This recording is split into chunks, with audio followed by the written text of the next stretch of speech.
અતિ લાંબા તાર માટે સમાન ચુંબકીય ક્ષેત્ર નું સમીકરણ B = μ0I/2πy સાબિત કરી ગયા છે. બરાબર. આજે આ લેક્ચરમાં આપણે ચુંબકીય ડાયપોલ મોમેન્ટ એટલે શું, એનો SI એકમ, એનું પારિમાણિક સૂત્ર અને છેલ્લે ચુંબકીય ડાયપોલ મોમેન્ટ પરથી ગાયરોમેગ્નેટિક રેશિયો એટલે કે ગાયરોમેગ્નેટિક ગુણોત્તર આપણે સાબિત કરવાનું છે. બરાબર. તો આ લેક્ચરમાં આપણે ટોટલ 2 થી 3 પ્રશ્નોનો અભ્યાસ કરવાનો છે. તો અહીંયા ધ્યાન રાખજો. સૌથી પહેલા તો ચુંબકીય ડાયપોલ મોમેન્ટ એટલે શું, તો કે કોઈ ગુજરું હોય એમાંથી વહેતો વિદ્યુત પ્રવાહ અને આપેલા ગુજરાનું ક્ષેત્રફળ, આ બંનેનો તમે ગુણાકાર કરો તો તમને ચુંબકીય ડાયપોલ મોમેન્ટ મળી જાય છે. તો ગુજરામાંથી વહેતો વિદ્યુત પ્રવાહ I અને ગુજરાના ક્ષેત્રફળ A ના ગુણાકારને ચુંબકીય ડાયપોલ મોમેન્ટ કહે છે. બરાબર. તો સૌથી પહેલા એની વ્યાખ્યા શું છે એ તમે જોઈ લો. ગુજડામાંથી વહેતા પ્રવાહ I અને તેના ક્ષેત્રફળ A ના ગુણાકારને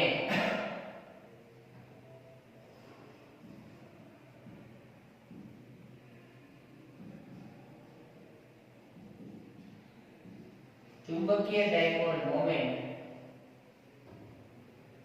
કહે છે. ચુંબકીય ડાયપોલ મોમેન્ટને શેના વડે દર્શાવવામાં આવે? ચુંબકીય ડાયપોલ મોમેન્ટને m વડે દર્શાવવામાં આવે છે. ચુંબકીય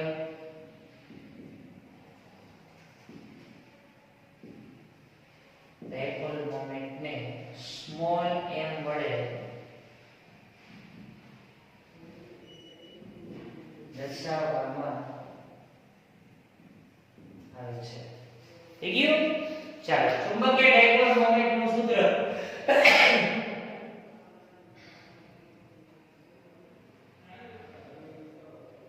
ચુંબકીય ડાયપોલ મોમેન્ટનું સૂત્ર નીચે મુજબ થાય. m = I * A. શું થાય? m = I * A. આ એનું સમીકરણ છે. ગુજરામાંથી વહેતો પ્રવાહ અને તેનું ક્ષેત્રફળ, આ બંનેનો શું લીધો? ગુણાકાર. ચાલો, ચુંબકીય ડાયપોલ મોમેન્ટનો એકમ. ચુંબકીય ડાયપોલ મોમેન્ટનો એકમ શું થાય? એમ્પિયર * મીટર². એનું પારિમાણિક સૂત્ર m0, ક્ષેત્રફળ એટલે L2, T0, A1. તો આ એનું થઈ ગયું પારિમાણિક સૂત્ર. જો ગુજરું n આંટાનું બનેલું હોય તો, જો ગુજરું n આંટાનું બનેલું હોય તો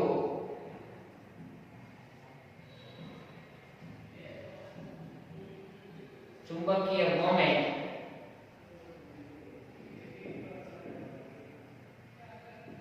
નીચે મુજબ થાય. શું બને? m = N I A. આ થઈ ગઈ ચુંબકીય ડાયપોલ મોમેન્ટનું સમીકરણ. થઈ ગયું? હવે આના ઉપરથી આપણે ગાયરોમેગ્નેટિક રેશિયો સાબિત કરવાનો છે. તો પ્રશ્ન એવો છે કે ન્યુક્લિયસની ફરતે પરિભ્રમણ કરતા ઇલેક્ટ્રોનની ચુંબકીય ડાયપોલ મોમેન્ટ મેળવી ગાયરોમેગ્નેટિક ગુણોત્તર સાબિત કરો. બરાબર. તો પ્રશ્ન શું છે અહીંયા ધ્યાનથી પહેલા સમજી લેજો. ન્યુક્લિયસની ફરતે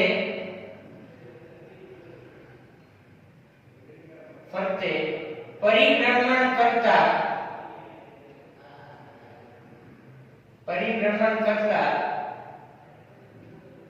ઇલેક્ટ્રોનની ચુંબકીય ડાયપોલ મોમેન્ટ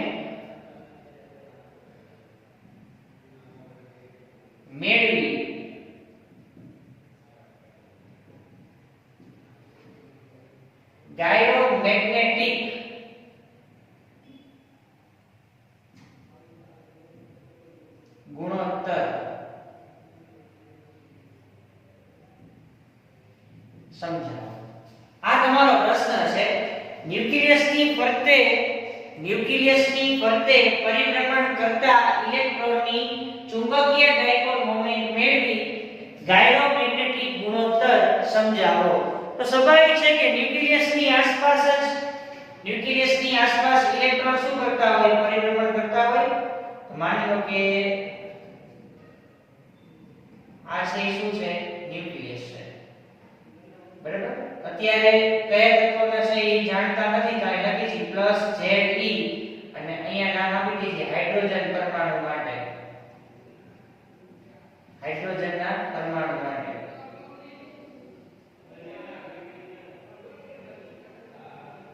અને આ પરિભ્રમણ ઇલેક્ટ્રોન શું કરે છે?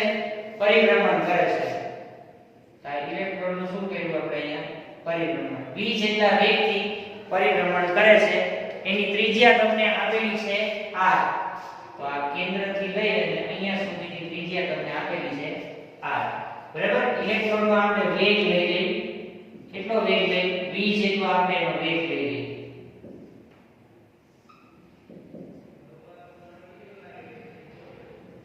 v જેટલો શું લીધો એનો વેગ. તો આકૃતિમાં દર્શાવ્યા મુજબ ઇલેક્ટ્રોને વર્તુળાકાર પરિભ્રમણ કરતો હોવાથી તેમાં નીચે મુજબ વિદ્યુત પ્રવાહ રચી શકાય છે. તો આકૃતિમાં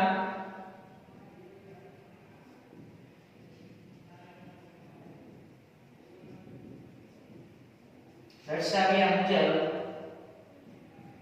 ઇલેક્ટ્રોન વર્તુળાકાર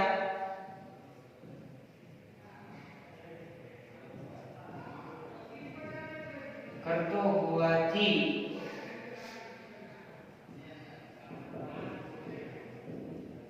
તેમાં રચાતો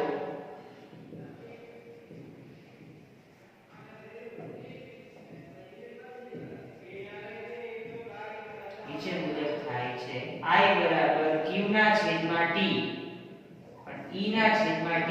આ સમીકરણ નંબર 1. અહીંયા કેપિટલ T વાપરવાનું કારણ શું? કારણ કે વર્તુળાકાર પરિભ્રમણ થાય છે એટલે એને સમયગાળો આવર્તકાળ તરીકે હોય. શું હોય? આવર્તકાળ તરીકે. ધારો કે આકૃતિમાં દર્શાવ્યા મુજબ ઇલેક્ટ્રોનની ત્રિજ્યા, કક્ષીય ત્રિજ્યા, પરિભ્રમણની ત્રિજ્યા r છે તથા તેનો વેગ v જેટલો છે અથવા v વેગથી ગતિ કરે છે. આકૃતિમાં દર્શાવ્યા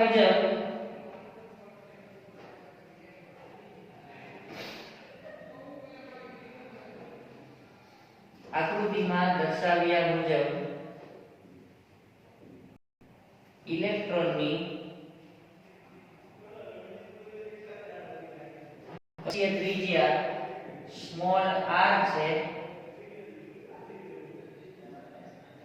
તથા તેનો કક્ષીય વેગ v છે. તો માટે વેગ બરાબર શું બને? અંતર ભાગ્યા સમય. ચલો અંતર કેટલું કપાય ટોટલ? એના પરિઘ જેટલું એટલે 2πr. સમયગાળો એટલે t. અહીંથી હું છે ને t ને સૂત્રનો કરતા બનાવું તો t બરાબર શું થઈ જાય? 2πr છેદમાં v. આને કહી દઉં સમીકરણ નંબર 2. સમીકરણ 2 ની કિંમત સમીકરણ નંબર 1 માં મૂકતા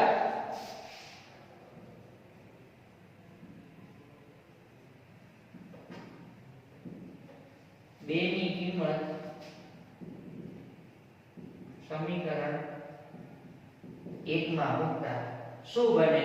I બરાબર E ના છેદમાં t, E બરાબર E upon 2πr છેદમાં v. છેદનો છેદ ક્યાં જતો રહે? અંશમાં. તો EV upon 2πr. EV upon 2πr. આ જે તમને સમીકરણ મળ્યું ને એને કક્ષીય પ્રવાહનું સમીકરણ તરીકે ઓળખવામાં આવે છે. સમીકરણ 3 ને સમીકરણ નંબર 3 ને ઉપરોક્ત સમીકરણને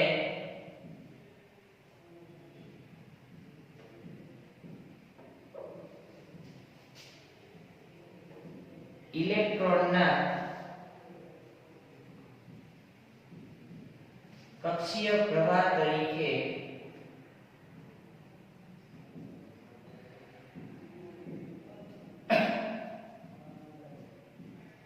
ઓળખવામાં આવે છે. શેના તરીકે ઓળખવામાં આવે છે? કક્ષીય પ્રવાહ તરીકે.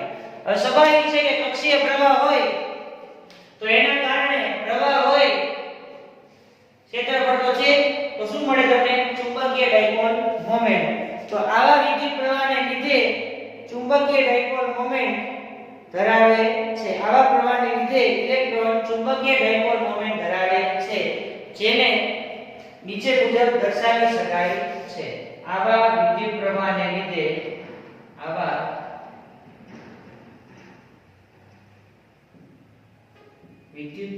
લીધે ઇલેક્ટ્રોન ચુંબકીય ડાયપોલ મોમેન્ટ ધરાવે છે, જેને ઘણીવાર મ્યુ વડે દર્શાવવામાં આવે છે. ટૂંકમાં ચુંબકીય ડાયપોલ મોમેન્ટને બે સંજ્ઞા વડે દર્શાવાય, એક સ્મોલ m અને બીજું મ્યુ. બરાબર? તો આપણે ચુંબકીય ડાયપોલ મોમેન્ટનું સૂત્ર તો છે જ આપણી પાસે, ઉપર મેં સાબિત કરેલું છે, m બરાબર I * a. તો મ્યુ બરાબર શું થઈ જાય? I * a. થઈ ગયું? હવે I ની જગ્યાએ કિંમત મૂકી દઉં તો મ્યુ બરાબર I એટલે કેટલા મળ્યા? ev/2πr. રિંગ જેવો આકાર છે તો આનું ક્ષેત્રફળ શું થાય? πr². તો મ્યુ બરાબર પાઈ કેન્સલ, એક r કેન્સલ, તો વચ્ચે શું? ev/2. આવું તમને મળે ચુંબકીય ડાયપોલ મોમેન્ટ ev/2. આને કહી દો અત્યારે સમીકરણ નંબર 4. થઈ ગયું? હવે સમીકરણ નંબર જે 4 છે ને એને m વડે ગુણો ને m વડે ભાગી નાખો. તો સમીકરણ નંબર 4 ને me વડે એટલે ઇલેક્ટ્રોનના દળ વડે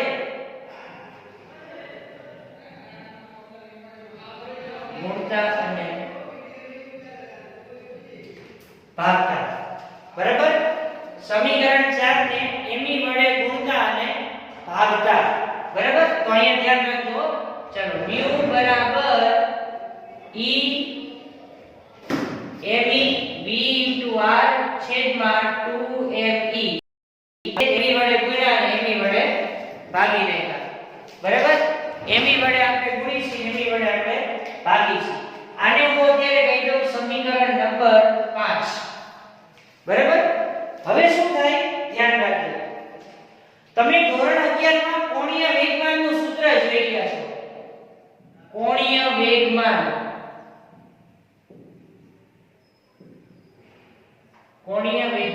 L બરાબર સદિશ r ક્રોસ સદિશ p. ક્રોસ ને તમે દૂર કરો, કયો ઘટક આવે? sin. સદિશ r અને વેગમાન p પરસ્પર એકબીજાને લંબ હોય. લંબ હોવાના કારણે θ કેટલો બને? 90 અને sin 90 એટલે 1. તો L બરાબર rp થઈ જાય અને p એટલે તમે શું લખી શકો? mv. તો કોણીય વેગમાનનું સૂત્ર તમને શું મળે? mvr. શું મળે તમને? mvr. તો જ્યાં સમીકરણમાં mvr છે, સમીકરણ નંબર 5 માં mvr છે, અહીંયા હું શું લખી શકું? L લખી શકું. તો અહીંયા હું લખું છું સમીકરણ 5 ને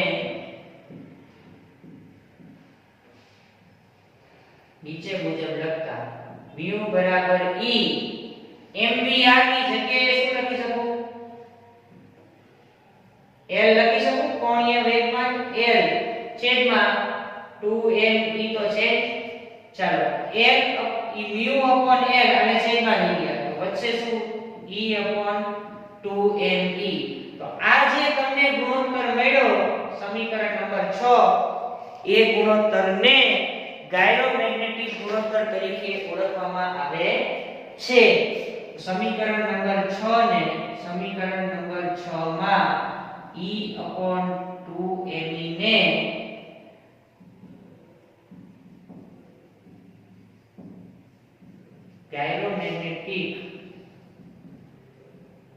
ગુણોત્તર કહે છે, જેનું મૂલ્ય 8.8 ગુણ્યા 10 ની 10 ઘાત